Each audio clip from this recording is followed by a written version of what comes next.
So over the last couple of days, I don't know if it's been like a trend or something, but a lot of people have been talking about Mario Odyssey and the next big 3D Mario game, and I've been seeing some things that I did not think was the case amongst the Nintendo community. Well, it does regard Mario Odyssey because lots of people don't think Mario Odyssey is actually that good of a game. Yeah, for some reason people are saying Mario Odyssey really isn't that good. And they're actually not even saying that it's an okay game, they're saying that it's actually quite bad compared to the others, which is just mind-blowing to me. Now, it's actually quite common for people to praise a game the first couple of years it drops, and then years later, they also come back and say, actually, no, it really wasn't that good. And I've even seen some people do that with Breath of the Wild, which, you guys are idiots.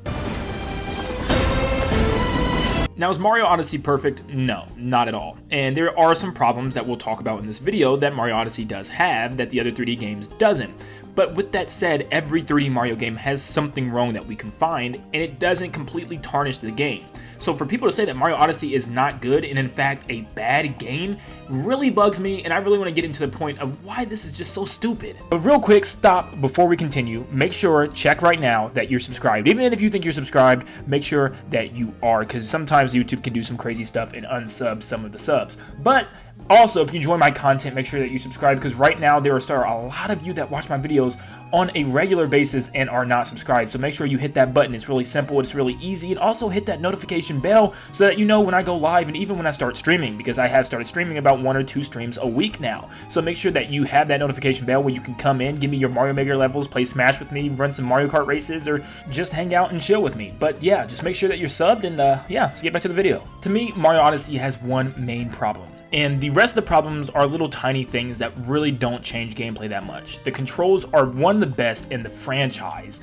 Mario looks great, the graphics are beautiful, the gameplay concept and, mechanic of capturing enemies and turning into them and using their powers is brilliant. The world building is excellent with places like New Donk City, which is a city with realistic proportioned people. The stuff that you get in this game is unbelievable. The boss battles are even really good, not great, but really good, and the ending is something of an amazing dream come true for people to be Bowser in a Mario game outside of Bowser's Inside Story. But with that said, there's really only one main thing that I think takes Mario Odyssey into the wrong direction, and that is the collection of Power Moons. So Mario Odyssey is the third open world sandbox style of Mario game, following 64 and Sunshine, and it kind of follows the way the other games before it pretty much acts and behaves. But Mario Odyssey does something a lot different with how it collects its power-ups, such as its Power Stars or Shine Sprites.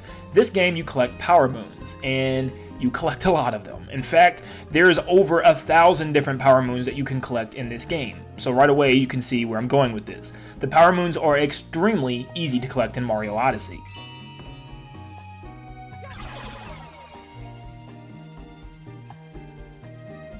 So I think the problem is, with the past games, people miss how you had to go through mission-based levels throughout each world. Just because you have a big open world, you still had about 7 or 8 missions that you had to follow, and the world changed depending on those missions. Now, Mario Odyssey has those missions, but we're talking about maybe, and I'm saying maybe, 1 or 2 of those per world, and they're very quick and very short and very easy to get to.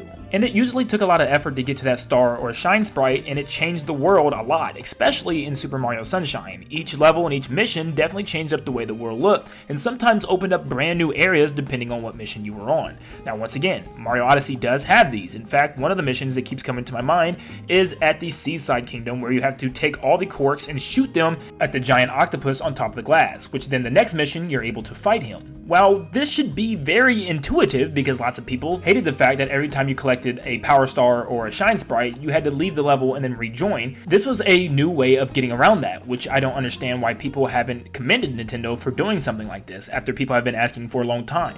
Right after you knock him off the pillar, you can go initiate that boss fight, which is the next mission. And instead of shooting you out of a level, instead they just blank out the screen, put you back at the spawn, and tell you to go on with your business and do the next mission.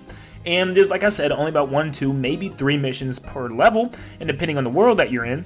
And I think this is a pretty good, amount. I think there obviously needs to be more. This was obviously its main problem, and some of those Power Moons are extremely easy, like just talking to the random taxi guy. Here's the Power Moon, like what? Clearly, Nintendo made a stride for only their third big open world sandbox Mario game to not only benefit the people that really liked 64 and Sunshine, but also add the elements of something new for people that wanted to see, something different. With that being not only, I think, my main problem with the game, but I think the majority of everybody's main problem, it still is nothing that completely completely substitute a bad score for the game. And if there's any other small detail that is wrong with the game that you think is bothering you, there's no way in the world that you can say you have to label the game as bad now because of that mistake. Because right now, I'm looking at Mario Odyssey as one of the best games in the franchise. Every game is going to have some stupid stuff that it does or something that it's missing that's not going to make it in everybody's eyes perfect. Let's once again take Breath of the Wild, which was a brilliant game across the board. There were no dungeons and people hated that. And also your weapons and materials broke all the time, which was also very annoying to keep recrafting those weapons. But it was still a 10 out of 10 masterpiece of a game. And I think the same thing goes for Mario Odyssey here. And in fact, there's not even that many problems with Mario Odyssey if compared to games like Breath of the Wild. I do think Breath of the Wild is more expansive and a better game overall, but Mario Odyssey is such a beautifully great game. It does get very close to that perfect status quo. Just because there's some moons that are easy to collect doesn't mean there's not a lot of replay value, great camera, one of the greatest video game controls Nintendo has ever came up with, and a great cast of characters and enemies, and the ability to capture them with Mario's brand new power-ups is almost endless amounts of fun. But people are now resorting to beating Mario up and tossing him on the ground for death, and saying that Mario Odyssey really isn't that good of a game, which is just mind-blowing to me that somebody can make that statement. For lots of people to like all these other Mario games, Mario Sunshine is my favorite, but man does it have 10 times as many problems than something like Mario Odyssey. So it just goes to show you, Mario Odyssey is a very clean-cut game. There's not too many problems, and I haven't ran into any glitches or game-breaking problems at all. It is a very sound game from the ground up, and for people to say that it's just not a good game or it's a bad game just doesn't sit well with me, when there's definitely other Mario games out there that people praise even more that has tons of problems and can even have game-breaking glitches in today's world. So I understand if Mario Odyssey is not your favorite game, I get it. I love Mario Odyssey to death and I think it's the best game in the franchise, but I still think Sunshine is my favorite because I have a nostalgia point for it. I love what Sunshine did for me as a kid, but I can seriously sit here and say that Odyssey is my favorite Mario game of them all as terms of quality wise. You know, Sunshine is my most nostalgic, but Odyssey is the best. But I don't know, I just thought this was confusing, and I saw a lot of people kind of commenting on this on Twitter and bringing in their own, thoughts and saying that, yeah, Mario Odyssey really wasn't that good and they could do better. And they can always do better. There's always room for improvement, and there's always ways to go up.